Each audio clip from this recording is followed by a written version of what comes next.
박영길 교수님의 연구실로 왔습니다. 교수님 문 옆에 한중지식산권학회라는 간판이 있는데요. 한중知识产权学会, 지식재산권을 중국어로는 지식산권이라고 합니다. 이제 들어가 보겠습니다. 교수님 안녕하세요. 오랜만에 뵈었는데요. 우리 국내에도 제자들이 많고 해외도 많이 있는데요. 그 중에서도 중국 남경대 손한기 교수님이 은사이신 박영길 교수님을 꼭 인터뷰해달라는 간청이 있었습니다. 우리 국내와 해외에 있는 제자들에게 교수님의 근황을 말씀해 주시기 바랍니다. 요즘 어떻게 지내세요?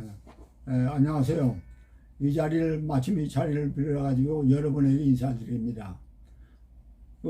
저는 동국대학교 법과대학에서 정년퇴직한 박영길 명예교수입니다. 제가 벌써 이제 정년을 한 지가 15년이 됐기 때문에 이미 잊혀진 사람이지 않냐 이런 생각을 하면서도 그동안 아직도 기억을 하고 있을 나의 제자들 또 동료들 그리고 여러 친분을 가진 분들에게 안부의 인사 말씀을 드리고자 합니다. 네. 여러분 요새 코로나 바이러스로 긴장 상태에 있습니다만 여러분 모두 건강하시기 바랍니다. 감사합니다.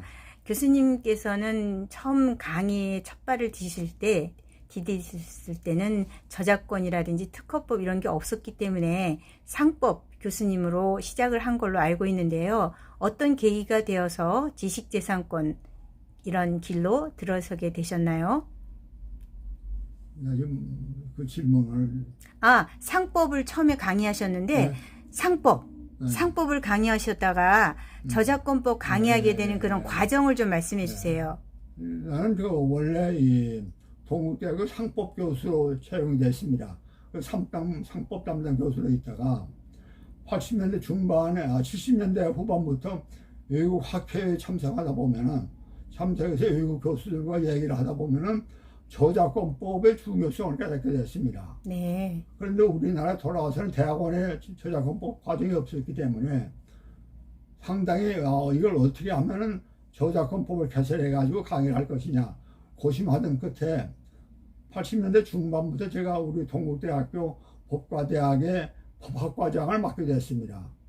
그래서 이제 이 법학과장을 직책을 있으면서 대학 본부의 교과과정 담당자와 상의를 한 끝에 우리도 이 지적재산권법 과목을 개설하자 이렇게 합의를 보고 80년대 중반 86년부터 개설해가지고 했는데 네. 제 자신이 상법 전공이고 또 그러다 보니까 상법 전공 교수를 찾을 수가 없었어요. 네.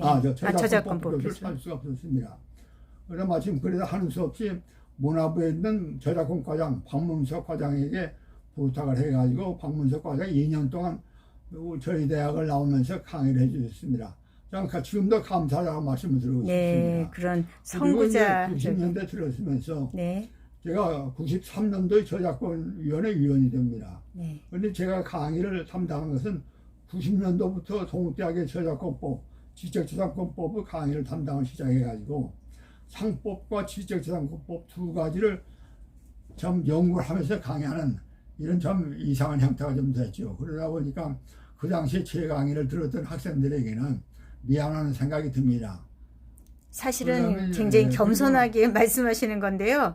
제가 박사학위 논문을 쓸 때 저작권법의 한일 어떻게 법이 만들어졌는가 법제서 쓸 때도 우리나라에 그런 자료가 부족했는데 교수님께서 많은 자료를 주시고 또 조언도 많이 해주셔서 제가 무사히 논문을 쓸 수 있게 되셔서 저야말로 감사를 드리고요.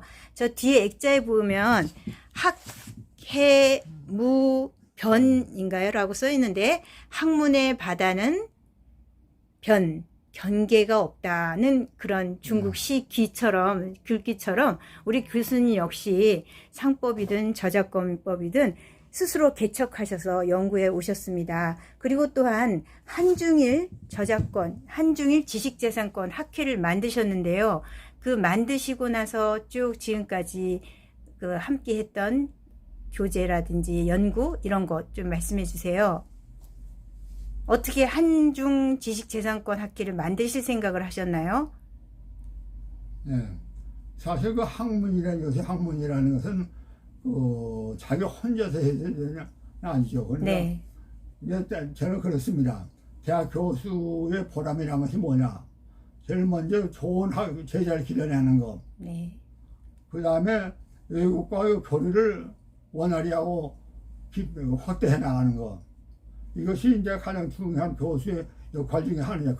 학문 교류와 제자의 양성이라는 것. 이 두 가지가 상당히 중요한 본분이다. 저는 그렇게 생각합니다. 그렇죠. 저는 이제 제자 입장에서 본다면 복이 있는 사람입니다. 맞아요. 이제 제 강의 대학원 과정에서 저희 지도를 받았던 학생들이 우리나라에서 저작권법계에서는 상당히 지금 많이 활동을 하고 있습니다. 그래서 그런 의미에서 본다면은 그 제자들에게 고맙다는 그런 인사를 말을 전하고 싶습니다. 네, 마침 여기에 사진이 있는데 아주 최근의 사진이네요. 2020년 12월 28일에 박영길 명예교수님께서 도서 기증식을 한국저작권위원회에서 했는데 그 저작권위원회 위원장님이신 임원선 위원장님도 석사학위 논문을 아마 지도하신 걸로 알고 있습니다. 그리고 여기 보니까 제가 아는 인물 중에 또 이홍 박사님도 계시네요. 이홍 박사님도 지도하셨나요? 네.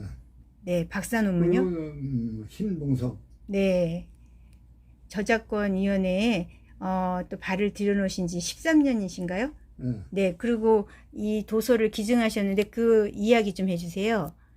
저작권위원회에 도서 기증하신 이야기.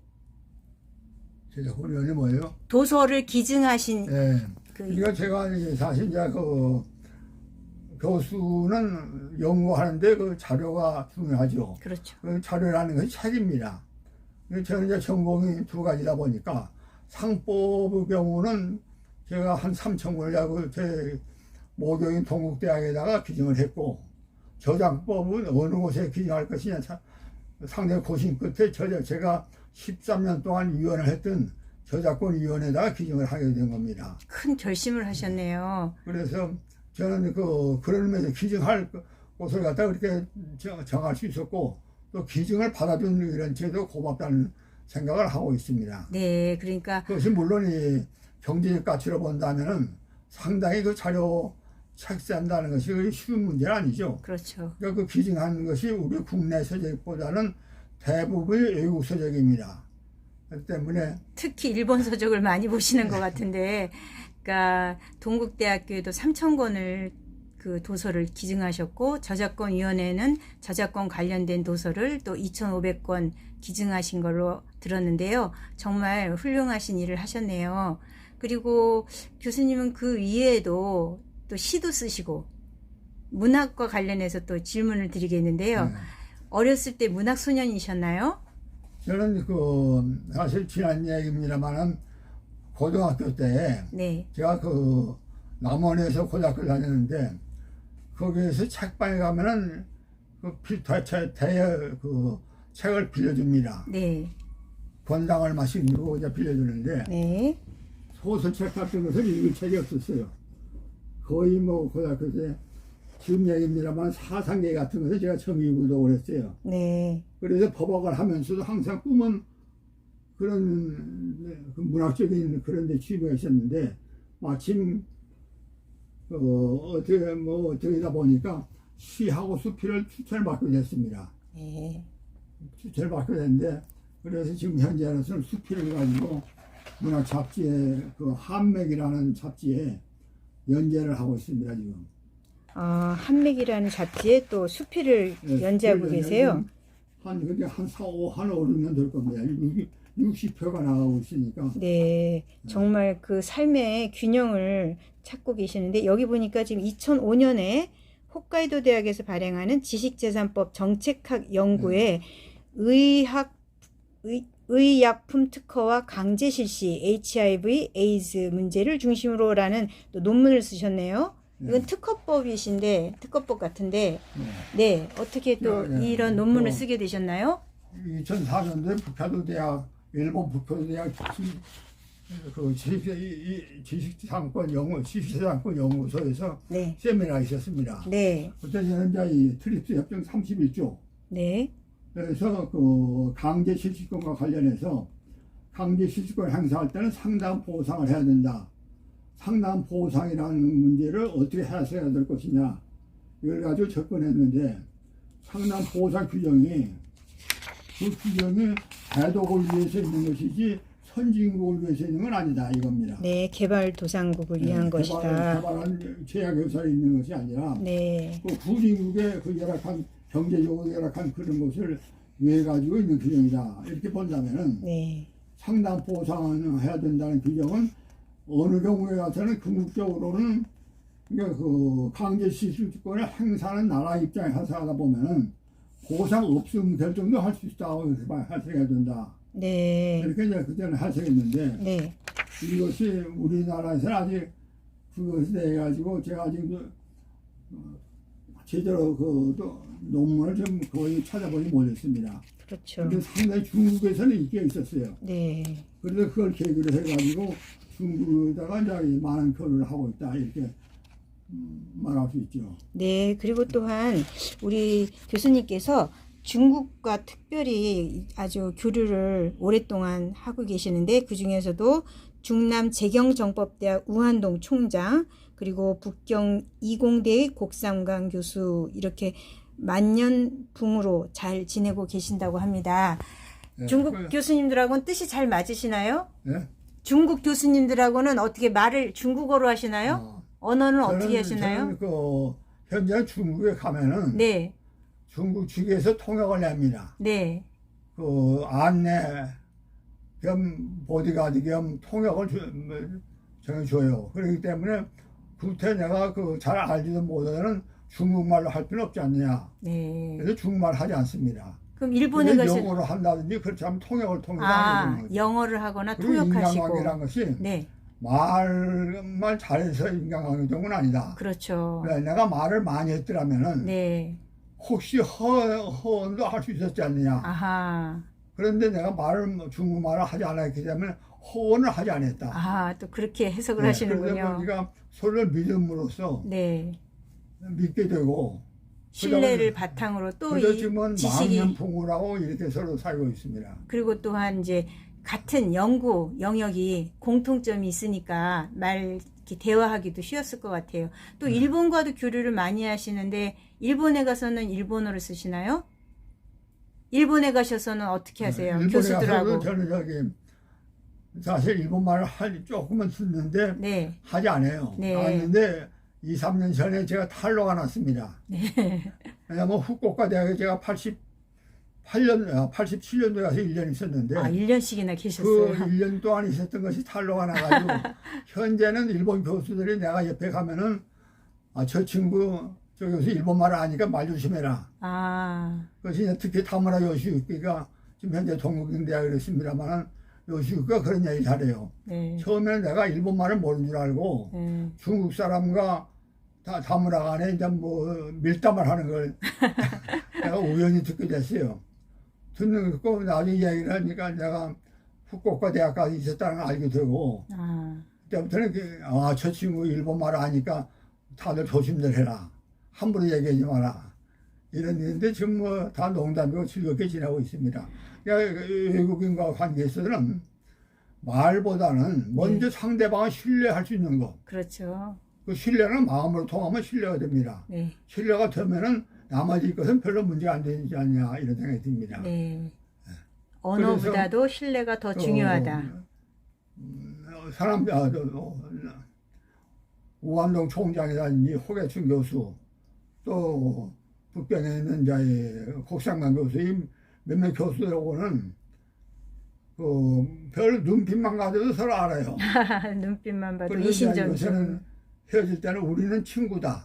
왜냐면 한중 관계가 상당히 긴장 관계가 있어도 네. 그 귓속으로 자고 우리는 친구다. 아하. 이렇게 말을 하고 헤어집니다. 그렇군요. 근데 그 말의 의미가 뭐냐? 그 정치하고 관계없이 우리는 친구이기 때문에 그 관심을 두지 말자. 서로 믿자. 이런 면으로 이제 하는데 저는 그래서 특히 국제관에서는 그 어떤 정치적 발언, 허언이라는 거, 또는 말하면 거짓말이라든지 신용을 훼손하는 말을 해서는 안 되지 않냐. 그런 행동을 해서는 안 된다. 저는 그렇게 봅니다. 네, 감사합니다. 그리고 사실 우리 교수님 덕분에 제가 알게 된 사람이 참 많아요. 물론 이제 홋카이도 대학 교수였다가 지금 도쿄대로 가신 다무라 교수님도 그렇고, 또 이대리사 있죠. 아오야마 대학에서 박사학위를 최근에 받은 이대리사 씨도 우리 교수님 덕분에 제가 알게 됐어요. 지금도 아주 교류를, 이대리사. 네, 네. 한 15년 전이었던가 김원호 교수님하고 같이 식사했었어요. 기억나세요? 예, 알아요. 15년 전에, 15년 전인지 하여튼 훨씬 전에 같이 식사를. 지금 처음 만나는 것은 기억이 정확히 안 나는데, 네, 그 중국에서 만났어요. 중국 네. 세미나. 예, 이 사람 중국 그 세미나에서 만나가지고, 한국 교포라고 자기가 일본에 있는 한국 교포라고 얘기해가지고 알게 됐죠. 그래서 중국에 있는 조선족, 네, 조선족인데 일본에 와가지고 공부를 하고 거기 있다는 것이 이제 그때 알게 돼가지고 지금 현재 10년이 넘을 겁니다, 아마. 그렇죠. 네. 그렇고 또 우리 물론 중국 교수님들하고도 많이 알게 되었는데, 교수님 그 학회 때 예전에 백담사 갔던 기억 나세요? 네. 백담사 절에 가가지고 우리 템플스테이 한 적 있죠?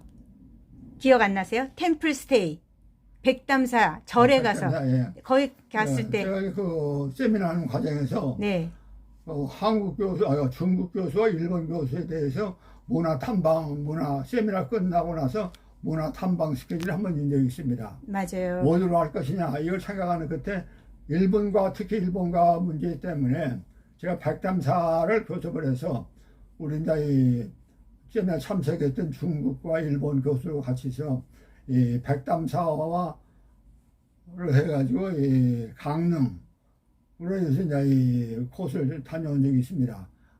그런데 이 백담사는 특히 이제 이 한용운 선생, 그 백담사의 한용운 선생 그걸 이제 보여드리기 위해서 님의 침묵을 쓴 네. 한용운 시인. 네, 그걸 보여주기 위해서 거기서 그리고 그때 옷을 갈아입었었잖아요. 네. 절에서 제공된 옷을 갈아입었는데 일본 교수들은 옷을 갈아입었고 중국 교수들은 옷을 잘 안 입었어요. 그냥. 그런데 하나의 그 특색은 뭐냐면은 네, 백담사에서 예불을 할 때 네, 중국 사람들은 무릎을 굽지 못합니다. 그렇죠. 예, 그렇기 때문에 우리 그 무릎 꿇고 하는 그런 것을 하지 못하고 다리를 쭉 뻗고 있었는 하나 지금도 인상적이었어요. 습관이 생각이 납니다. 근데 일본 교수들은 참선을 많이 해봤기 때문에 무릎을 꿇어보기를 많이 했기 때문에 아주 자연스럽게 하는 거 기억이 납니다. 그래서 중국 손님들을 한국에 오셨을 때 반드시 의자에 앉는 곳으로 안내하는 게 좋을 것 같다는 생각이 들더라고요. 중국은 생활이 의자 생활입니다. 그렇습니다. 의자 생활이기 때문에 그 의자 생활하지 않고 우리 같이 안방에 따뜻한 데서 앉아서 온돌 바닥에 앉는 것이 한다. 이걸 하지 못한 사람들입니다. 맞아요. 예. 그래서 일본 교수님들과 중국 교수님들 이렇게 양쪽을 다 생활을 겪어보시니까 어떤 차이점이랄까? 어떤 것도 느끼신 점 있으세요? 없으시면 그냥 통과하고요. 뭐냐? 일본 교수님과 중국 교수님들의 특색, 차이점. 그것이 하나 이제 일본 교수들은 불교와 상당히 친합니다. 네. 친하기 때문에 예불을 할 때도 합장을 하고 자연스럽게 참석이 가능한데 중국 교수는 사회주의국가죠. 네. 그렇기 때문에 종교라는 걸 갖다가 제대로 이해를 못합니다. 그리고 종교가 그게 뭘 있는가를 종교가 가지고 있는지 모르기 때문에 편견을 갖고 해보질 있겠죠. 않았어요. 이분들이. 아하. 합장을 해보지 않았기 때문에 그리고 절을 하는 거 무릎 꿇고 절하는 참배하면 하는 걸 해보지 않았기 때문에 그것이 어색하고 또 하지 못하지 않냐 이렇게 생각됩니다. 그러면 연구하는 자세랄까? 그 학업에 있어서의 차이점은 어떤 게 있을까요? 연구 또는 학업, 논문 이런 거에 있어서 중국 교수하고 일본 교수 차이점이 있나요? 잠깐 이해가. 그러니까 아까는 그 예불 하면서의 중국과 일본의 건 특별히 교수로서의 차이점이 아니잖아요. 근데 학문이라든지 논문을 쓰는 데 있어서 차이점. 일본하고 중국은 일본 교수를 우리가 배워야 될 점은 네. 학문 연구에 상당히 진지합니다. 일본이요? 아니면 중국도 중국이요? 아주 열심히 합니다. 네. 근데 우리가 일본 교수들한테는 그건 본받아야 돼요. 교수가 네. 하나 예를 들어 본다면은 골프 얘기가 나옵니다. 네. 근데 일본 교수들은 골프 칠 시간이 있느냐, 네. 골프 칠 시간이 아니냐 이해를 못합니다. 그렇죠. 예, 그러면 안에 돈이 있느냐, 시간이 있느냐. 돈과 시간과 예. 그런 게 없는데 어떻게 한국 교수들은. 교수가 어떻게 그러고 다닐 수가 있느냐. 네. 근데 중국 교수는 아직 그 정도까지 감각은 아예 아직 없고. 없지 않냐 이렇게 봅니다. 네. 근데 우리 한국 교수들은 이거는 좀 아직 이것도 아니고 저것도 아니지 않느냐. 제가 생각할 때는 우리 지금 교수들이 좀 반성할 점이 코로나로 인해서 좀 덜하지만 한국에는 주말마다 경조사가 있잖아요. 그러니까 그런 경조사에 쫓아다니려고 그러면 경조사 가야 되지, 등산 가야 되지. 한국 교수들은 무척 바빠요. 그런데 일본 교수들은 아예 그런 게 없이 365일 그냥. 예. 그러니까 저 세미나 때 가보면은 네, 점심시간 보면 알 수 있어요. 맞아요. 예. 일본 교수들은 점심시간에 도시락 갖다 놓고 그 자리에서 먹는데 네, 우리는 세미나 시간에 밖에나 식당으로 나가거든요. 네, 그것은 차이가 나지 않느냐. 네. 이거 상당히 우리가 교수들이 좀 반성해야 될 자세가 아니냐 이런 생각이 들어요. 중국은 어떤가요? 중국에 가셨을 때는? 중국은 지금 시진핑이 들어오면서 외국인한테 그것을 하지 못하게 만들었죠. 아, 접대를 못해요? 상당히 호화판이었는데 네. 그전에는 점심시간에도 술이 나왔습니다. 네. 맥주는 물론이고 백주, 독한 술도 제공했는데 지금은 그게 안 돼요. 아, 그래서 만일 그 술을 제공하고 반찬도 4가지 이상 되면은 네. 신고를 하면 바로 감사 안 합니다. 아, 그런 일이 또 있군요. 보상을 해주고 신고한 사람한테. 그럼 식당에서 밥은 먹긴 먹나요? 네. 그래서 요새는 중국도 그런 면에 신경을 씁니다. 그럼 식당에서 기본적인 밥은 먹나요? 네. 그건 제공. 식당도 4가지 이상은 안 되게끔. 그리고 또 이렇게 한중일이라든지 한일이를 학회를 하게 되면 나라마다 돌아가면서 하잖아요. 교대로. 그러면 이제 세미나 연구도 있지만 그 다음 날은 여행을 함께 하는 그런 프로그램을 짜는데 중국에서는 어떠셨나요? 그러니까 옛날에는 세미나 끝나고 나면 외국을 위한 특별 여행 코스가 있었는데 네. 지금은 거의 없어요. 아, 그래요? 없으니까 전에 같은 우리 한국 놀러 가기 위한 세미나는 끝났지 않느냐. 네. 일본은 어떤가요? 일본도 일본은 여행을. 전에부터 없었습니다. 아, 일본은 여행 시켜주는 게 전혀 그런데 없어요.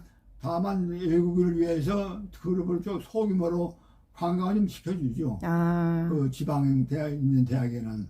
한국은 근데 요새는 그것도 이제 없어요. 한국은 인심이 좋아서 정이 많아서 한국은 이제 아주 호화판으로 대접을 해주죠. 여행도 최고급 코스로 여행을 시켜주고. 근데 한국은 어떻게 보면 그 정이라고 할까 그것이 그걸 예의라고 또 생각하죠. 그러는데 또 한국 가서 그 대접을 받는 것도 당연한 생각을 하는데 네, 요새는 그게 많이 달라졌어요. 네, 우리가 한중 세미나를 하더라도 요새는 여행 코스가 없습니다. 네. 없고 끝나고 나면 바로 떠나고 중국 교수들은 휴강을 못해요. 왜요? 휴강을 하면은 아, 대학교에 휴강을 네, 못 휴강을 한다고요? 못 합니다. 아하. 그래서 세미나를 되게 하면 토요일 날 하고 일요일 날 하는데 네. 일요일 날 끝나면 밤기차로 떠나요. 방학 때 하면 되잖아요. 한국은 세미나 한다 휴강시키고 그런 게 많이 있는데 네. 요새 로스쿨은 좀 어렵죠. 그렇죠. 근데 이 중국에는 휴강을 못 한다. 원칙적으로 못 한다. 그러면은 방학 때 하면 되잖아요. 방학 때. 방학은 관계없어요. 방학과는. 방학과 관계없이. 방학 때는 관계없습니다. 근데 개학 중에는 휴강을 하면은 네. 학생들이 교육부에다 신고를 해요. 아, 그런 것도 있군요. 그럼 바로 조사가 내려오고 그 교수가 이제 잘못하면 징계 처분받고 그러죠. 일본도 휴강은 거의 없는 것 같아요. 일본 교수는 기본적으로 휴강이란 걸 모르잖아요. 휴강이란 단어가 없죠. 알겠습니다. 네. 오늘 긴 시간 동안 이렇게 인터뷰에 임해 주셔서 정말 감사드리고요. 그리고 우리 박영길 교수님 오래간만에 뵙고 싶은 분들이 많은데 이 인터뷰를 통해서 또 교수님과 개별적으로 인사 나누시기 바랍니다. 감사합니다. 감사합니다. 네, 수고 많이 하셨습니다.